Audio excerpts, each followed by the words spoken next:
Hello everyone, how are you? I hope you are fine at home. मैं मानसी आज फिर आप सबके सामने क्लास 5th के मैरीगोल्ड की बुक लेके आई हूँ। इसका लेसन नंबर 2 है द हैप्पी मैन शर्ट। इसमें एक राजे की कहानी है, एक किंग की कहानी है, स्टोरी है जो बहुत ही आलसी होता है। उसे अपना काम करना पसंद नहीं होता और उस आलस की वजह से वो बहुत बीमार पड़ जाता है। तो वो अपना आलस किस तरह से अपना आलस उसका दूर होता है, किस तरीके से क्या होता है, तो हम सब कुछ इस स्टोरी में पढ़ेंगे, रीड करेंगे। तो बुक को ओपन कर लेते हैं और सबसे पहले पढ़ते हैं अपनी story. The happy man's shirt lesson number 2 है। तो स्टार्ट कर लेते हैं reading. Once upon a time, एक बार की बात है, देयर लिव्ड अ किंग, एक राजा रहता था। He ruled over a big kingdom, उसने एक बड़े राज्य पर शासन किया था। He the king was very kind and generous, वह बहुत ही दयालु और उदार था। But he had a bad quality, लेकिन उसके पास एक बहुत ही ख़राब गुण था, बहुत ही बैड क्वालिटी थी। ही वॉज वेरी लेज़ी, वह बहुत ही आलसी था। He never did any work by himself, वह अपना कोई भी काम खुद नहीं करता था।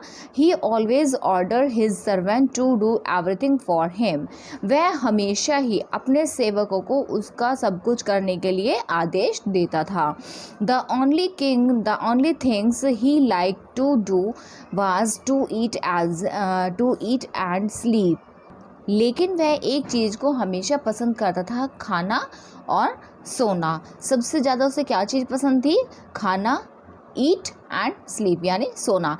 Everybody was sick of his behaviour, everybody, प्रत्येक आदमी उसके व्यवहार से सब बहुत ही परेशान थे। But what could they do, but वे कर भी क्या सकते थे? One day the king fell seriously ill, एक दिन राजा गंभीर रूप से बीमार हो गया। A number of doctors were summoned at once from the all parts of the kingdom, सभी राज्य के सभी डॉक्टरों को एक साथ बुलाया गया। राज्य के सभी डॉक्टरों का, नंबर ऑफ पार्ट्स, बड़ी संख्या में, मतलब आप कह सकते हैं कि राज्य के जितने भी डॉक्टर थे सभी डॉक्टरों को एक साथ अपने घर पे उन्होंने अपने पास बुलाया गया। दे एग्जामाइंड हिम, उन्होंने उनकी जांच की। एंड गेव हिम मेडिसिन्स, और और दवाई देकर चले गए। But the king did not get better, but राजा है वो ठीक नहीं हुआ। He was sick as before, वह पहले से भी ज़्यादा बीमार हो गया। ही बिकेम वेरी एंग्री, उसे बहुत गुस्सा आता है। उसे बहुत ही गुस्सा आता है।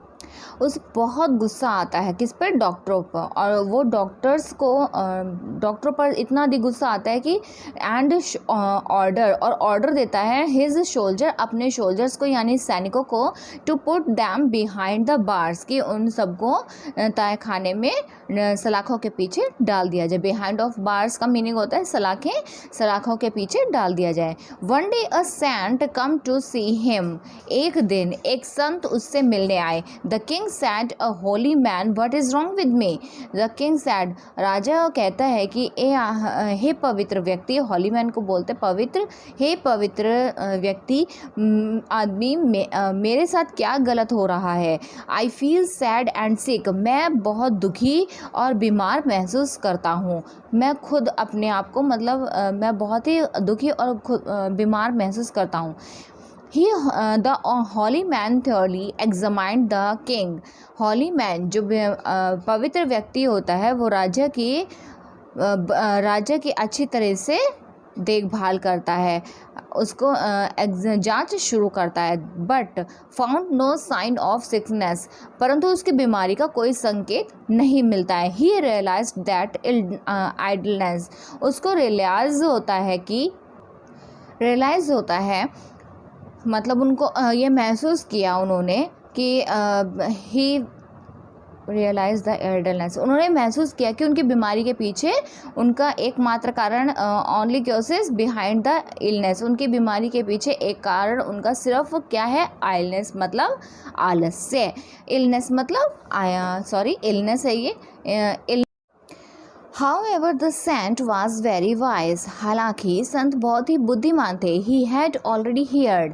उन्होंने पहले से ही सुन रखा था about the fate of other doctors, कि fate of other doctors यानी कि उनके डॉक्टर के भाग्य के बारे में पहले ही सुना हुआ था. Who had failed to make him cure. Way fail हो गए थे कि उनको ठीक करने में फेल हो गए थे. So he hesitate to tell the truth, तो इसीलिए उन्होंने इसीलिए वह सत्य बताने में झिझक रहे थे. कौन झिझक रहे थे? जो संत आए थे वो संत झिझक रहे थे सत्य बताने के लिए. He thought and at last said, O king. उन्होंने सोचा और सोचकर अंत में राजा से कहा, you have been suffering from a peculiar diseases. उन्होंने सोचकर कहा कि आप एक अजीब बीमारी से पीड़ित हैं. And no medicine can cure you, तो मैं आपको मेडिसिन, आप बीमारी से ग्रसित है, आपको मेडिसिन बिना श्योर हुए नहीं दे सकता. The king was disappointed. Is there no way out. कोई दवा आपको ठीक नहीं कर सकती है, तो वो क्या कहते हैं, कोई भी दवा, no medicine can cure you, यानी कि आपको दवाई नहीं दे सकता, कोई भी दवाई आपको क्योंकि ठीक नहीं कर सकती है. The king was disappointed. Is there no way out, he sadly asked. तो राजा ने उदास होकर पूछा कि क्या कोई रास्ता नहीं है. देयर नो वे आउट, क्या कोई रास्ता नहीं है. द वाइज संत सैड, संत बुद्धिमान संत ने कहा, लेट मी मेडिटेट टुनाइट. आज मैं ध्यान लगाऊंगा, आज रात को मैं ध्यान लगाऊंगा. And try to find out the remedy, और इसके लिए और कोई उपाय ढूंढने की कोशिश करूंगा. Saying so the Sant sat on a corner.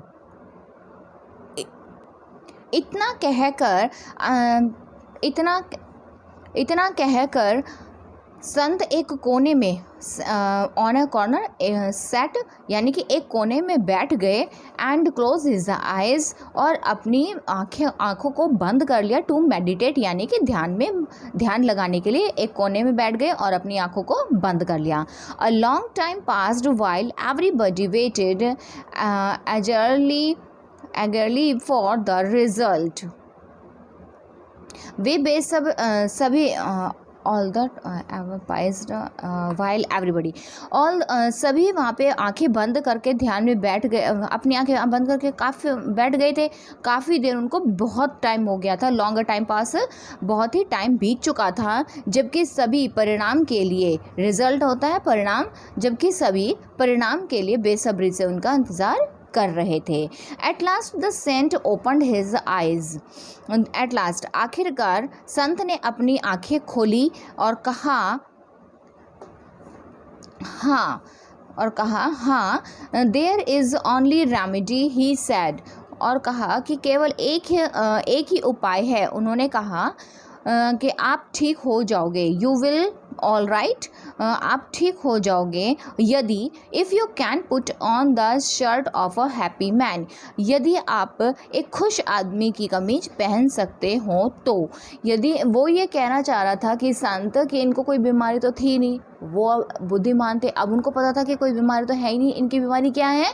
आलस. जो ये आलस छूटेगा तो अपने आप ही बीमारी ख़त्म हो जाएगी. तो उन्होंने दिमाग लगाया कि कुछ ना क्यों, अगर मैंने इसको राजा को ये बात कह दी कि आपको तो कोई बीमारी है ही नहीं, और दवाई मान लो उन्होंने ज़बरदस्ती दवाई भी दे दी, तो वो तो मुझे भी कारागार में डाल देंगे, यानी जेल में डाल देंगे. अब जेल में डाल देंगे तो ये सोचा कि भाई ये तो कोई वजह भी नहीं होगी और जेल में भी डल जाएंगे. तो उन्होंने सोचा कि क्यों ना इसके लिए एक उपाय ढूंढा जाए. उन्होंने क्या काम किया, ध्यान में बैठ गए, रात के समय ध्यान में बैठ गए और उन्होंने आंखें अपनी आंखें बंद करके कुछ टाइम ऐसे ही बैठे रहे। और जब बहुत टाइम बीत गया तो टाइम बीतने के बाद उन्होंने क्या किया कि उन्होंने बोला कि आपका सिर्फ एक ही उपाय है, कोई हंसता हुआ इंसान जो अपनी लाइफ में बहुत ज़्यादा खुश हो, उस आदमी की शर्ट अगर आप पहन ले तो आप ठीक हो सकते हैं। तो इस पूरा का मैटर आपका इतना ही था। अब आगे पढ़ लेते हैं। It is very easy the king sad. यह तो बहुत आसान है, किंग ने कहा, यानी राजा ने कहा। I will send my soldiers to look for a happy man. मैं अपने सैनिकों को एक खुश आदमी को देखने के लिए भेजता हूँ। They will bring me his shirt. वे उसकी शर्ट लाकर मुझे दे देंगे। So the king sent his man in search of a happy man. इसीलिए राजा ने अपने आदमियों को एक खुश आदमी की तलाश में सर्च करने भेज दिया। एंड ऑर्डर दैम, और उनको ऑर्डर दिया, उनको आदेश दिया कि दे ब्रिंग हिज शर्ट, और उसकी शर्ट लेकर आना। They went to so many villagers and towns. वे कई कस्बों, टाउन होते हैं कस्बे, विलेजर्स गांव, वे कई गांवों और कस्बों में घूमे।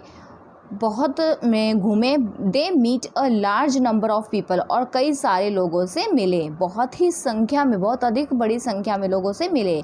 बट फाउंड नोबडी, बट उन्हें कोई नहीं मिला हु वाज रियली हैप्पी, जो बहुत ही अधिक खुश हो विद हिज लाइफ, अपनी लाइफ में।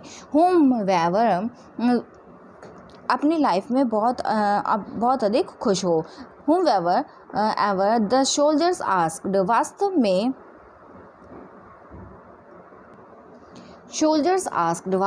सोल्जर्स पूछते हैं एक जेंटलमैन से, मतलब एक आदमी से पूछते हैं, are you happy with your life? क्या तुम अपनी लाइफ में खुश हो, अपनी लाइफ में बहुत अधिक खुश हो?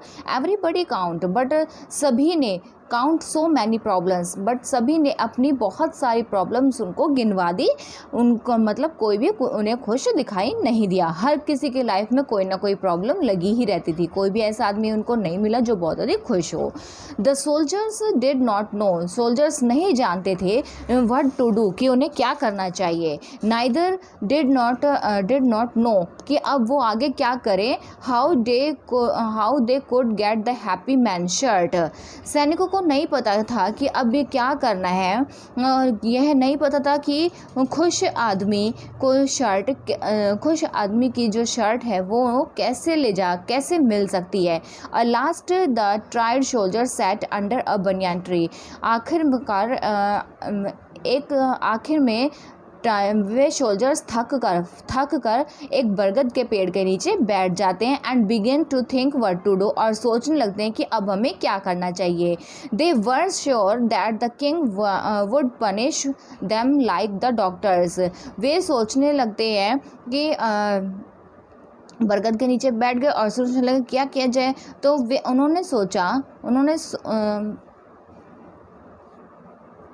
देवर श्योर, उन्हें यकीन था कि that the king would punish, कि राजा उन्हें भी पनिश कर देगा, लाइक दैम डॉक्टर्स की तरह, जिस तरह से डॉक्टर को पनिश कर देता, और वे उनको भी पनिश कर देगा। Suddenly they saw a man who was अचानक they saw a man who was working in a field. अचानक उन्हें एक आदमी दिखाई देता है जो अपने खेतों में काम कर रहा था। He was laughing and singing while a work.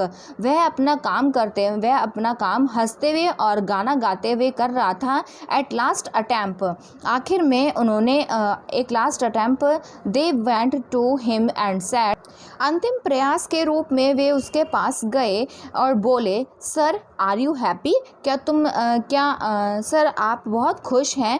Our king is seriously ill. हमारे जो राजा हैं वो गंभीर रूप से बीमार हैं। He would be cured only if he could wear the shirt of a happy man. उन्होंने ये बात भी उसमें ऐड कर दी कि वह बहुत बीमार हैं। ही वुड क्योर्ड, वह तभी ठीक हो सकते हैं कि जब वह एक खुश आदमी की कमीज़ को पहन सकें, और कमीज़ को पहने वे तभी अच्छे से खुश हो सकते हैं, और मतलब वो ठीक हो सकते हैं। नेक्स्ट पेज देख लेते हैं।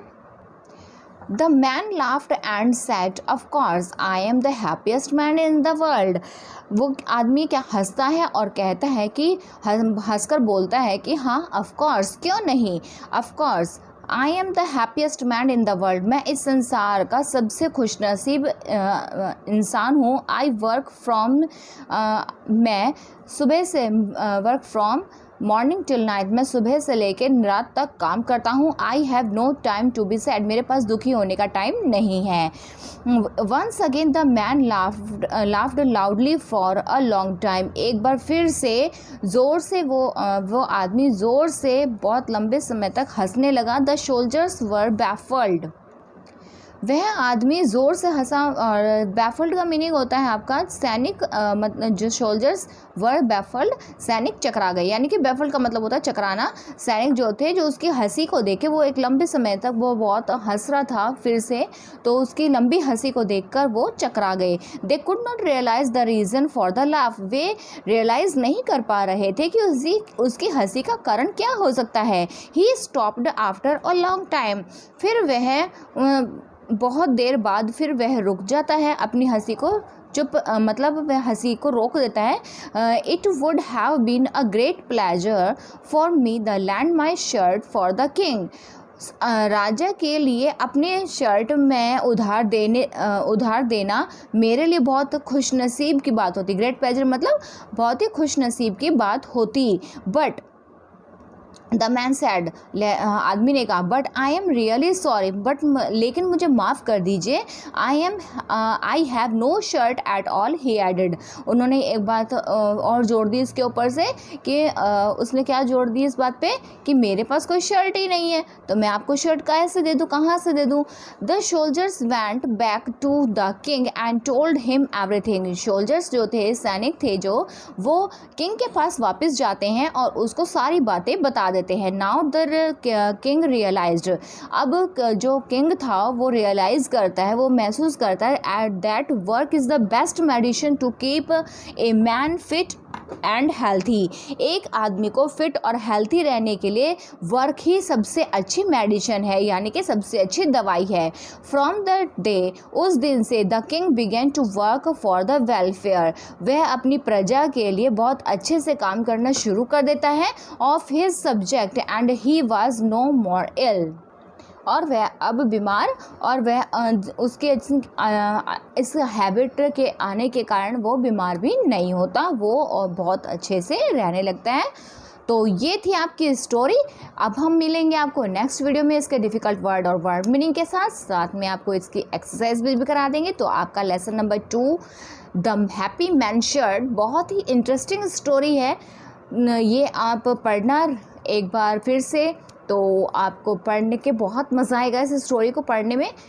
इसीलिए आपको भी वर्क करते रहना चाहिए। अगर अपनी बॉडी को फिट रखना है तो यही चीज़ आपको भी करनी है अपनी लाइफ में। अगर आप इस रूल को अपनाते हैं फिट एंड फाइन रहने के लिए, अपने शरीर को हेल्थी रखने के लिए अपना वर्क करोगे तो आप भी फिट एंड हेल्थी रहोगे। इसीलिए अब आप ये काम करना शुरू कर दीजिए। अब मैं आपसे विदा लेती हूँ, तो मिलते हैं अब अपने नेक्स्ट वीडियो में। Bye bye, take care.